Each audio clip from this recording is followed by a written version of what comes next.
Hello guys. तो क्या guys, Saurav Joshi की वाइफ अवंतिका भट्ट ने उसकी बहन बेनी को कुछ ऐसा बोल दिया है जिसके कारण बहुत सारे लोग सवाल उठा रहे हैं कि ये उसने कुछ बैड वर्ड बेनी को बोल दिया है। काफी लोग उस बात को लेकर अवंतिका भट्ट और सौरव जोशी को ट्रोल कर रहे हैं। जी हाँ दोस्तों, यहाँ पर आप लोग देख सकते हैं, ऐसी एक नहीं चार से पांच पोस्ट हैं यहाँ पर। और इस क्लिप को शेयर किया जा रहा है और कहा जा रहा है कि अवंतिका भट्ट और बेनी की झगड़े में अवंतिका भट्ट ने बेनी को कुछ ऐसा बोल दिया है जिसे लेकर लोग शौक हो गए हैं।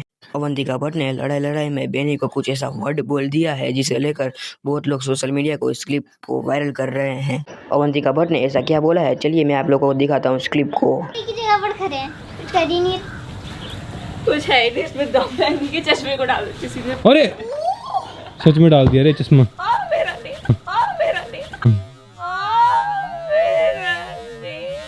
तो दोस्तों, आप लोगों ने ये क्लिप देखा, आप लोगों को समझ में आया होगा, किसी को नहीं भी आया होगा। लेकिन दोस्तों, जब आप सौरव जोशी के ब्लॉग के कमेंट सेक्शन चेक करते हो तो वहाँ पर काफ़ी सारे लोग ये कमेंट कर रहे हैं कि अवंतिका भट्ट ने आर वर्ड का यूज़ किया है। ऐसा दोस्तों बहुत सारे लोगों का कहना है, आप पढ़ सकते हैं कमेंट। उसको मैं पूरा प्रोनाउंस नहीं कर सकता, बट आप लोग समझ जाओ। लेकिन अवंतिका भट्ट ने उसकी बहन बेनी को आर वर्ड बोला है, ऐसा काफ़ी लोगों का दावा है।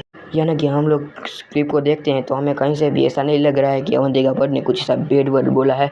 यहाँ पर शायद ये भी हो सकता है कि वो अवंतिका भट्ट वो पहाड़ साइड की रहने वाली है, तो उनकी कुछ भाषा में कुछ ऐसा वर्ड बोला हो जिसे लोग कुछ अलग ही समझ रहे हो, कुछ भी हो सकता है। लेकिन गाइस, अब आप लोग कमेंट करके बताओ, क्या अवंतिका भट्ट ने अपनी बहन बेनी को कुछ गलत वक्त बोला है या फिर नहीं। आप लोग बताओ, क्या आप लोगों की राय क्या है। और हाँ दोस्तों, वीडियो अच्छी लगी तो वीडियो को लाइक शेयर एंड सब्सक्राइब जरूर करना। और हाँ, अगली वीडियो किस पर बनानी है हमें कमेंट में ज़रूर बताइएगा गाइस।